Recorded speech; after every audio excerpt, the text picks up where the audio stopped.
Praise the lord. యేసుక్రీస్తు నామముపేట మీ అందరికీ శుభములు. బాగున్నారా మీరందరూ?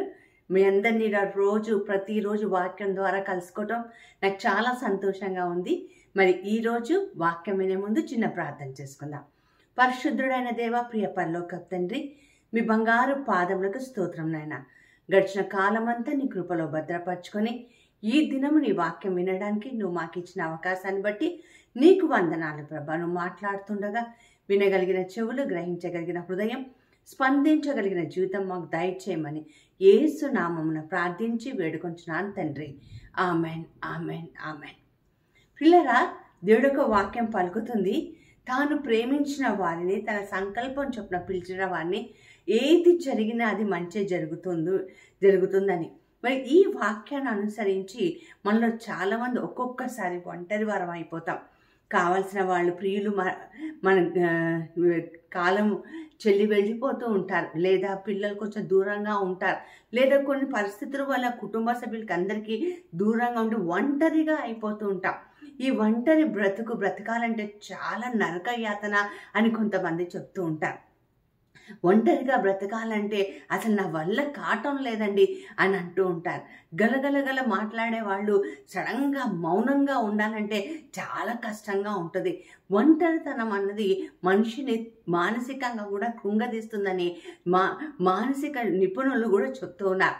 కానీ యేసుని నమ్ముకున్న వారు, యేసుని ప్రేమించిన వారు, యేసు సంకల్పం చొప్పున పిలువబడిన వాళ్ళు ఈ ఒంటరితనంలో ఎవ్వరు లేనప్పుడు, ఇన్ ద లోన్లీనెస్, ఈ ఒంటరితనంలో అందరు నీకు దూరం అయిపోయినప్పుడు, లేదా అందరు ఉన్నప్పటికీ కూడా నువ్వు దూరంగా ఉన్నట్టుగా, అందరూ నీ వాళ్ళే కానీ ఎవరూ నీకు లేరు అన్న ఫీలింగ్ నీకు వచ్చినప్పుడు ఈ దేవాది దేవుడు ఏ విధంగా నీ ఒంటరితనాన్ని వాడుకుంటారో ఈరోజు మనం చూడడానికి ప్రయత్నం చేద్దామండి. 4 ముఖ్యమైన వ్యక్తులని పరిశుద్ధ గ్రంథం నుంచి నేను ఇలా పికప్ చేసుకున్నానండి ఈ రోజున. ఎందుకంటే మీలో చాలామంది ఒంటరితనంతో ఉన్నట్టున్నారు, లేదా ఉన్నవాళ్ళు కూడా, మరి అందరితో ఉన్నవాళ్ళు కూడా ఎవరు లేనట్టుగా ఉన్నట్టుగా ఉన్నారు. నిన్నటి రోజున ఒక సహోదరి నాతో చెప్తుంది, భర్త ఉన్నా కూడా భర్త లేనట్టుగానే నేను బ్రతుకుతున్నాను కానీ ఒంటరితనం చాలా మందిని తినివేస్తుంది. అయితే పరిశుద్ధ గ్రంథంలో కొంతమందిని కథ రూపంలో మీకు చెప్పడానికి ప్రయత్నం చేస్తాం. ఆదికాండం 32వ అధ్యాయం నుంచి మనం చూసినట్లయితే ఇక్కడ 2 అన్నదమ్ములు ఉన్నారండి. ఒక అతని పేరు ఏసావు, రెండో అతని పేరు యాకోబు. ఇద్దరు మరి ఎవరి పిల్లలు అంటే రిబ్కాకి మరి ఈసాకుకు పుట్టిన వాళ్ళు. అయితే ఈసాకు పెద్దవాడైపోయినప్పుడు మరి ఆ రోజులలో తండ్రి గతించే ముందు పిల్లల్ని చేతులు పెట్టి ప్రార్థన చేసి దీవిస్తే ఆ దీవెన వాళ్ళ మీద అలాగే ఉండిపోతుంది. అయితే నేను పెద్దవాడిని అయిపోయాను కాబట్టి ఈసావు నువ్వు రాయ్యా, నేను నిన్ను ఆశీర్వదిస్తాను అన్నప్పుడు వెనుక నుండి భార్య అయిన రిబ్కా విని, అయ్యో మొత్తం ఆశీర్వాదాలు ఒక్క కొడుకుకే వెళ్ళిపోతున్నాయని చెప్పి మరి యాకోబుని పురికల్పి, మరి మనందరికీ తెలిసిన విషయం ఏంటంటే అక్కడ మరి మ్యానిపులేషన్ అయిపోయి మరి ఒకరికి రావాల్సిన ఆశీర్వాదాలు ఇంకొకరికి వెళ్ళిపోతాయి. తల్లిదండ్రులారా జాగ్రత్త. మన పిల్లల పట్లనే మనం మ్యానిపులేట్ చేస్తూ ఉంటాం, సహోదరుల పట్లనే మ్యానిపులేట్ చేస్తూ ఉంటాం. అది కాదు ఇది అని చెప్పేసుకుంటూ ఉంటాం. జాగ్రత్త సుమ, అది చాలా డేంజర్ అని మనం తెలుసుకోవాలి. తల్లి చేసేసింది అయిపోయింది, కానీ ప్రతిఫలం ఏంటంటే అన్నదమ్ముల మధ్య గొడవలు, కక్షలు, పగలు పెట్టేసుకున్నారు.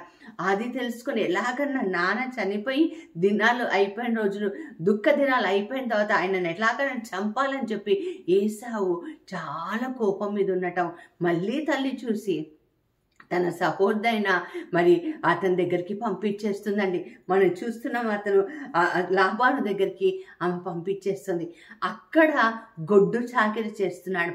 ఆయన మనసుకి చాలా నచ్చింది, మన రాహేలు చాలా నచ్చితే లేయానిచ్చి పెళ్లి చేస్తున్నాడు మామ. ఆ మామతోటి గొడవపడి నాకు ఎలాగైనా నాకు రాహేలు కావాలంటే ఆ రాహేలును పొందుకోవడానికి మళ్ళీ కొన్ని సంవత్సరాలు ఆయన గొడ్డు చాకిరి చేయాల్సి వచ్చింది. 2 భార్యలు అయిపోయారు. గొడ్డు చాకిరి చేయించుకుంటున్నాడు మామ. ఇంకా విసిగిపోయాడు మరి యాకోబు. ఆయన ఏం చేస్తున్నాడంటే తిరిగి ప్రయాణం అవుతున్నాడు. తిరిగి ప్రయాణం అవుతున్న సమయంలో అతను అందరూ ఉన్నారు చూడండి, తను సంపాదించిన ఆస్తి ఉంది, గొర్రెలు ఉన్నాయి, మేకలు ఉన్నాయి, గాడిదలు ఉన్నాయి, భార్యలు ఉన్నారు, తన 12 మంది కుమారులు ఉన్నారు, అందరు బిడ్డలు ఉన్నారు. అందరు ఉన్నప్పటికీ కూడా బైబిల్ చెప్తుంది యాకోబు ఒంటరిగా మిగిలేను. ఈరోజు నేను ఈ మాటను తొంగి చూస్తే ఎక్కడో మనం కూడా ప్రపంచం చెప్పడానికి ఇంటి పేరుకు సంబంధించిన వాళ్ళు చాంతాడంత పొడుగ్గా ఉండవచ్చు, కానీ ఒంటరి దాని అయిపోయావేమో, ఒంటరి వాడు అయిపోయావేమో. ఒంటరి వాడిని దేవుడు ఏం చేస్తాడట, 1000 మందికి సాటిగా చేస్తాడట.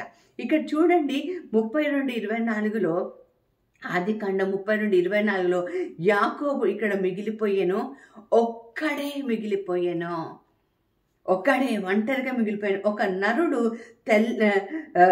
తెల్లవారు వరకు అతనితో పెనుగులాడుతున్నాను, తొడ మీద గట్టిగా కొట్టాడు. అయ్యా నాకు పానింగ్ అయిపోయింది, నన్ను వదిలేసన్నా కూడా నువ్వు నన్ను ఆశీర్వదించేంత వరకు నేను నిన్ను వదలనని ఆ దేవదూతతో ఆ మనిషితో మరి యాకోబు చెప్తున్నప్పుడు, నీ పేరేంటి అని అడుగుతాడు. యాకోబయ్యా. యాకోబు అంటే మోసగాడు కదా, నన్ను మోసగాడని పిలుస్తున్నారు అని అన్నప్పుడు ఆయన అంటాడు, ఇక్కడి నుంచి నిన్ను మోసగాడు యాకోబు అని పిలవరు, నిన్ను ఇజ్రాయేలు అని పిలుస్తారు. ఎందుకో తెలుసా, నువ్వు నాకు చాలా నచ్చిన మాట, నువ్వు దేవునితోనూ మనుషులతోనూ పోరాడి గెలిచితివి.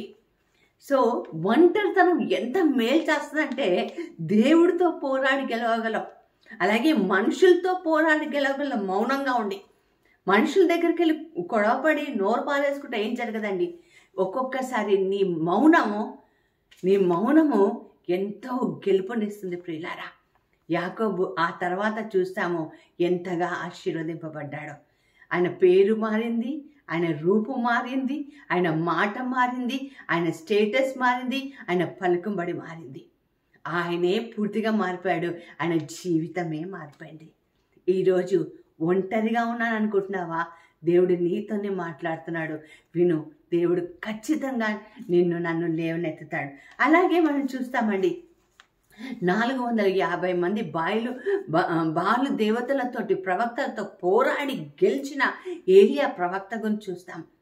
అంతమంది ముందు నా దేవుడు నిజమైన దేవుడని బలి అర్పణలో విజయం సాధించి 450 మంది బాలు ప్రవక్తలను తుదముట్టించిన ఈ ఏలియా ప్రవక్త హఠాత్తుగా ఒక మాట వింటాడు. ఏంటంటే, బెజెబెలు రాణి ఈయనను పట్టుకొని చంపాలని చూస్తుంది. అంతే పరిగెత్తుతున్నాడండి.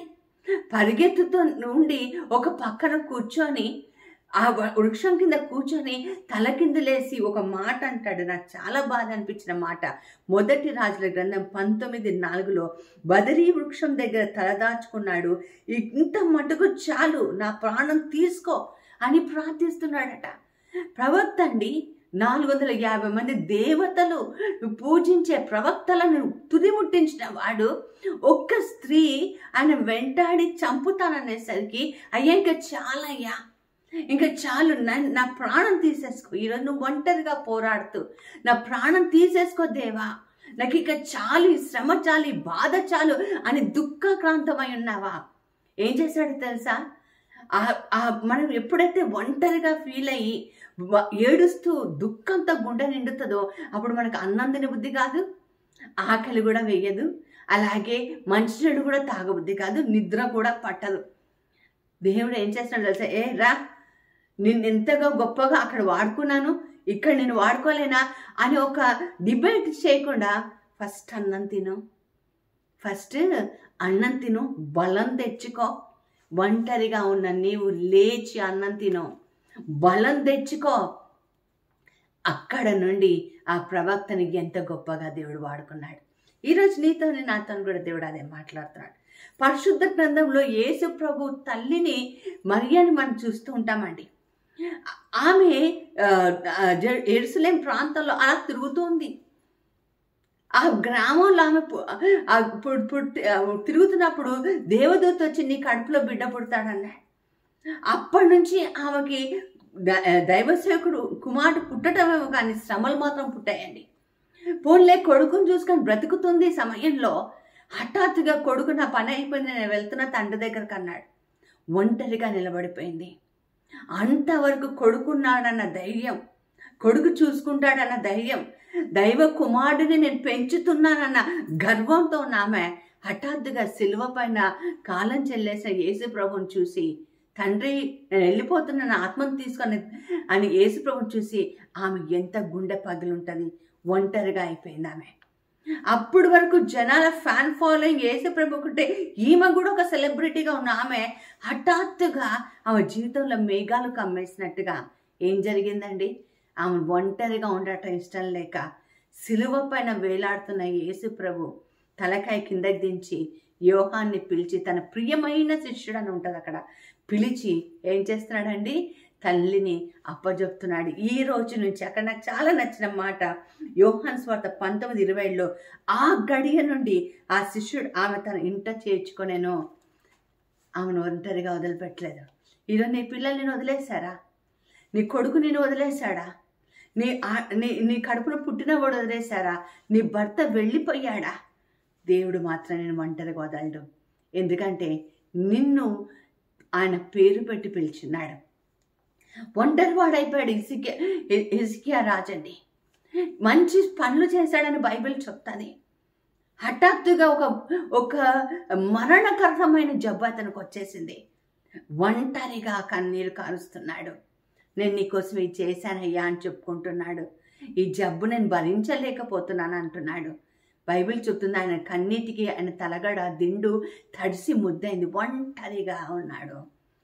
మందులు వేసుకోవడానికి ఉన్నారేమో, పెద్దోడే, చాలామంది పరిచర్యలు సేవకులు ఉండవచ్చు, బానిసలు ఉండవచ్చు, ఇంట్లో వాళ్ళు చాలామంది బంధువులు ఉండొచ్చు, ధైర్యం చెప్తుండవచ్చు, కానీ ఒంటరిగా ఏడుస్తున్నాడు. ఆ ఒంటరితనంలో దేవుడు అతనికి 15 సంవత్సరాల ఆయుష్నిచ్చాడు. ఈరోజు దుఃఖంతో ఉన్నావా? అనారోగ్యంతో ఉన్నావా? ఆర్థిక సమస్యలతో ఉన్నావా? నువ్వు ఒంటరిదానం కాదు. నీతో ఎల్లప్పుడూ ఉండడానికి నీ దేవుడు నీకు తోడై ఉన్నాడు. చిన్న ప్రార్థన చేసుకుందామా? కన్నీటికి స్వస్తి చెప్పి, దేవుడు నేను ఒంటరిదాన్ని కాదు అన్న మాట మనకి లోపలికి వెళ్తే ఎంత ధైర్యాన్ని ఇస్తుందండి. ఆ ధైర్యంతో ఏసై సేవ చేయడానికి, ఏసైతో ఉండడానికి మనం ప్రయత్నం చేద్దాం. అలాంటి కృప దేవుడు మనకు దయచేయనుగాక. స్తోత్రం నాయన. ప్రభు మమ్మల్ని అందరినీ ఆశీర్వదించండి. ప్రపంచం అంతా మమ్మల్ని వదిలివేసిన అయ్యా మేము ఒంటరి వాళ్ళం కాదని, నువ్వు మాకు తోడై ఉన్నావని అయ్యా ప్రభా, అనారోగ్య సమయంలో, మరణ సమయంలో తండ్రి, అందరూ వదిలేసిన సమయంలో ప్రభా అయ్యా మీరు మాకు తోడై ఉన్నారని, భయం మాకు వచ్చినప్పుడు మీరు మాకు తోడుగా నిలబడ్డారని ఈరోజు వాక్యం ద్వారా మాతో చెప్పిన దేవా నీకు వందనాలు. మమ్మల్ని దీవించి నీ సాక్షులుగా ఉంచమని యేసు నామమున ప్రార్థించి వేడుకొంచున్నాను తండ్రి. Amen, amen, amen. ఒకటి చెప్పనా? ఒంటరితనంలో ఆశీర్వాదం దాగింది. దేవుడు మిమ్మల్ని దీవించిన గాక. ఆమెన్.